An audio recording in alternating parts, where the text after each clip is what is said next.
निर्णय घेतला आणि आज इथं तुम्हाला नाही, मी अतिशय आनंदी आहे, कारण आमचा जो देशी गोवंश आहे खऱ्या अर्थानं शेतकऱ्यांचा जर कोणी त्या ठिकाणी खऱ्या अर्थानं भाग्य बदलवू शकत असेल तर ती आमची देशी गोमाता बदलवू शकते। आणि देशी गोमाता अशी आहे की जी जन्मापासनं तर शेवटपर्यंत केवळ आपल्याला देत जाते।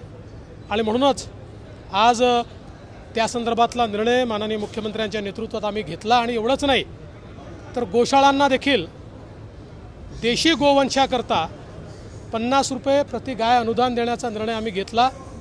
आणि मला अतिशय आनंद आहे की कणेरी मठामध्ये आल्यानंतर परमपूजनीय अदृश्य काळसिद्धेश्वर स्वामी महाराजांनी मला गोपूजनाची त्या ठिकाणी संधी दिली आणि त्यानंतर सांगितलं की जे गोपूजन करतात त्यांनाच आम्ही गाय देतो। मला असं वाटतं अतिशय भाग्याचा दिवस आहे। आज कॅबिनेटमध्ये अनेक महत्त्वाचे निर्णय घेण्यात आलेले आहेत। महाराष्ट्राला विकसित करण्याकरता, महाराष्ट्रातल्या विविध समाजांच्या आशा आकांक्षा पूर्ण करण्याकरता अनेक महत्त्वाचे निर्णय आम्ही घेतलेले आहेत। आणि हे निर्णय घेणारं सरकार आहे हे यातनं आपल्या लक्षात आलंच असेल।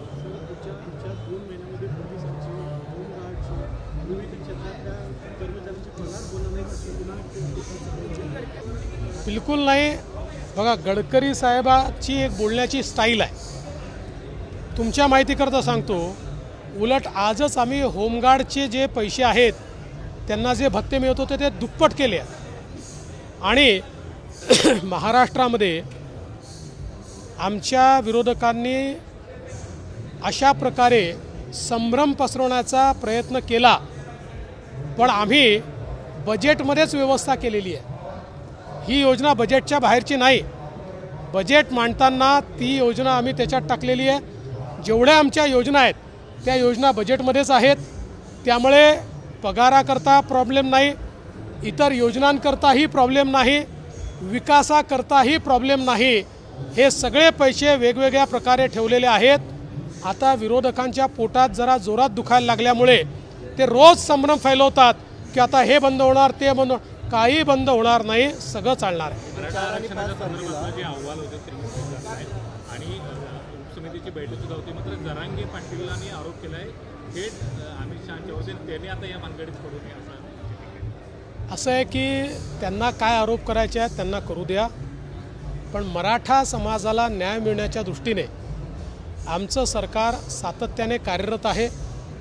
आज अण्णासाहेब पाटील आर्थिक विकास महामंडळाच्या माध्यमातून 1 लाखपेक्षा जास्त मराठा उद्योजक आम्ही तयार करून दाखवले।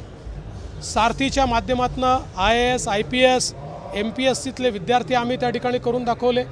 मुलांना त्या ठिकाणी शिक्षणाकरता हॉस्टेलच्या व्यवस्था असतील, जिथे हॉस्टेल मिळालं नाही त्या ठिकाणी भत्त्याच्या व्यवस्था असतील, हे सगळं आम्ही त्या ठिकाणी केलेलं आहे। आणि 10% आरक्षण देखील आम्ही दिलेलं आहे। आणि याच्या व्यतिरिक्त ज्यांचा कुणबी दाखला मिळतो त्यांना त्या ठिकाणी कुणबी म्हणून देखील आरक्षण हे आम्ही देतो आहोत। आज शिंदे समितीचा अहवाल आम्ही त्या ठिकाणी मान्य केलेला आहे आणि त्या अहवालाच्या माध्यमातून देखील अनेक आमच्या ज्यांच्या जो पुरावे आहेत अशा मराठा समाजांच्या तरुणांचा फायदा होणार आहे। त्यामुळे कोणी कशीही कितीही टीका केली तरी देखील मी एवढंच सांगेन, आम्ही टीकेला उत्तर आमच्या कामाने देऊ।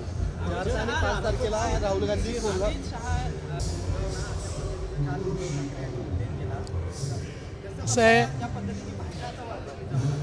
असं आहे मी एवढंच म्हणेल की माननीय उद्धव ठाकरेजींनी आरसा बघावा।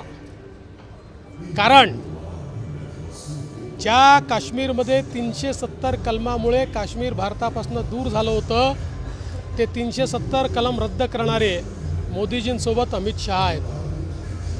आज ज्या प्रकारे देशामध्ये सांस्कृतिक पुनरुत्थान पाहायला मिळतं, राम मंदिर असेल किंवा या ठिकाणी काशी विश्वनाथाचं मंदिर असेल, हिंदू म्हणून आमची जी काही ओळख होती ती पुसण्याचा जो प्रयत्न झाला होता 500 वर्षानंतर तो प्रयत्न मोडून काढणारे या ठिकाणी आमचे नेते आहेत। त्यामुळे त्यांना अशा प्रकारे त्यांचं संबोधन करणं म्हणजे मला असं वाटतं की एकदा आपला चेहरा हा आरशात पाहून घ्यावा.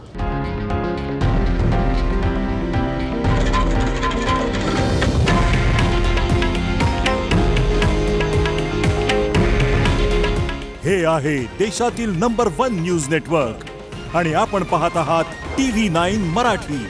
काळजी तुमची, हित महाराष्ट्राचं.